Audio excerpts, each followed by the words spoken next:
Have you ever wondered how malware, those pesky pieces of software that can harm your computer, are created? Welcome to the shadowy underbelly of the digital world, where hackers and cybercriminals concoct digital poisons designed to infiltrate, damage, or even control your computer systems. Yes, we're talking about malware, a term that stands for malicious software. This can range from viruses and worms to trojans and ransomware. In today's interconnected world, malware is more than just an annoyance. It's a substantial threat with the potential to wreak havoc on personal data, financial systems, and even national security. Understanding how malware is created isn't just for tech gurus. It's a crucial step towards better cybersecurity for all of us. Knowledge is power, and in this case, it's the power to protect your digital life. So, are you ready to dive into the intricate world of malware creation? Hold on to your keyboards, it's going to be an enlightening ride. Malware doesn't just appear out of thin air. It's meticulously crafted, often by skilled programmers with malicious intent. The birth of malware isn't an accidental event. It's a well-planned, methodical process executed with precision and purpose. Let's delve into the initial stage of malware creation, the planning. This phase is just as critical as the coding itself because it sets the course for what the malware is ultimately designed to achieve. Malware creators don't just wake up one day and decide to code a virus. Instead, they first identify a clear-cut objective. The purpose of the malware can vary significantly. Some are designed to steal sensitive data, for instance, credit card information, passwords, or personal identities. This type of malware is usually stealthy and unobtrusive, silently lurking in the background and collecting information without the user's knowledge.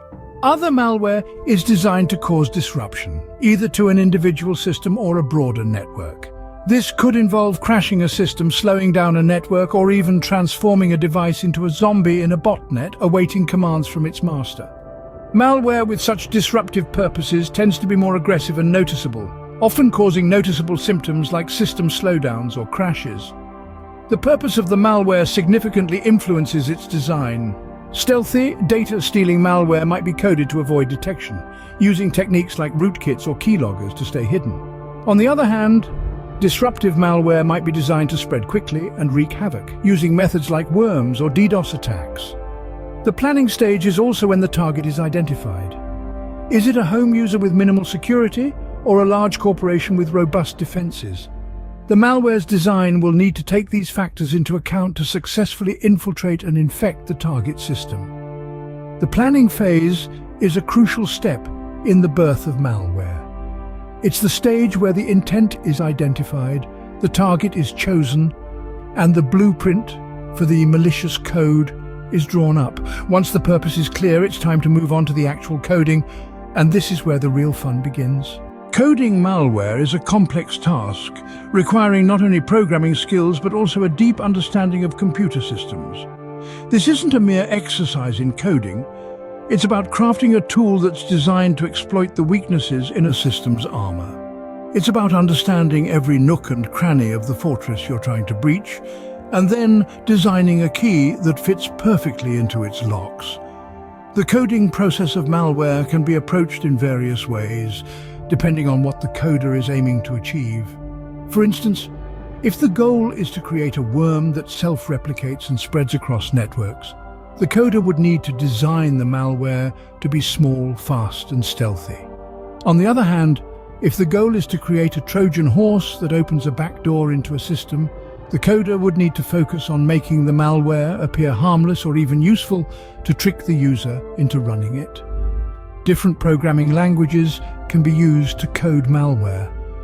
Each language has its own strengths and weaknesses, and the choice of language often depends on the specific requirements of the malware. For instance, C and C++ are often used for their low-level access to system resources and their ability to create compact and efficient code. On the other hand, Python and JavaScript may be preferred for their ease of use and flexibility, especially when coding web-based malware. But coding the malware is just the first part of the process. Once the code is written, it needs to be compiled into a form that can run on the target system. This is often a complex task in itself, as the coder needs to ensure that the malware can evade detection by antivirus software and can survive in the hostile environment of the target system. The code is also designed to exploit specific vulnerabilities in systems or software. These vulnerabilities are often discovered by hackers through painstaking research and experimentation, and are then used as the entry points for the malware. Coding is just half the battle. Once the malware is coded, it needs to be tested to ensure it works as intended, but that's a story for another time. A piece of malware that doesn't work is like a car without an engine. It simply won't go anywhere. After the malware has been coded, it's time to move on to the next phase: testing and improvisation. You see, even the most meticulously coded malware might not work perfectly right out of the box. Just like a newly designed car, it needs to be test-driven. Malware creators usually conduct this testing in a virtual environment, kind of like a digital sandbox. These environments are isolated and controlled, which allows the creators to see how the malware behaves without causing actual harm. They can observe how it interacts with different operating systems, software, and security measures. In this phase, they're essentially playing a game of cat and mouse with antivirus software. They're trying to make their malware as stealthy and effective as possible, bypassing any security measures in its path. They may adjust the code, change its patterns, or even disguise it as a harmless file. The goal? To make sure that when the malware is out in the wild, it can infect systems without being detected. This process involves a lot of trial and error. It's an ongoing cycle of testing, tweaking, and retesting, and each time, the creators are learning more about what works and what doesn't. They're constantly adapting, evolving their malware to outwit the latest security measures. And it's not just about making the malware work, it's also about making it efficient. The best malware operates quietly, without drawing attention to itself. It should be able to slip past security, infect a system, and carry out its mission, all while staying under the radar. The testing and improvisation stage is a critical part of creating malware. It's where the theoretical meets the practical, where the digital beast is honed and perfected. With the malware tested and tweaked, it's ready for deployment. But how is it spread? That's our next topic. So the malware is ready. Now it's time to let it loose in the wild. But how does it reach your computer? You may wonder. Well, buckle up, because we're about to dive into the dark depths of the internet to explore the intricate methods cybercriminals employ to spread malware. Malware doesn't simply appear on your computer. It's often the result of a carefully orchestrated attack. One of the most common methods is through email attachments. Cybercriminals craft seemingly innocent emails, often pretending to be from a trusted source. The email contains an attachment which, when opened, unleashes the malware onto the unsuspecting user's system. Next up, we have malicious websites. These are sites designed with the sole purpose of infecting visitors' computers. They may look like regular websites, but lurking beneath the surface is a barrage of malware waiting to be downloaded. Simply visiting these sites can trigger an automatic download of the virus onto your system. Another widespread method is through infected software downloads. You might think you're downloading the latest version of a popular game or an essential software update, but instead you're unwittingly inviting malware into your system. But it's not just about sneaky tactics and technological trickery. A significant part of spreading malware involves social engineering. This involves manipulating individuals into performing actions or divulging confidential information. It's about exploiting human vulnerabilities. For instance, a cybercriminal might pose as a tech support agent and convince a user to install a malicious program, claiming it's a necessary update.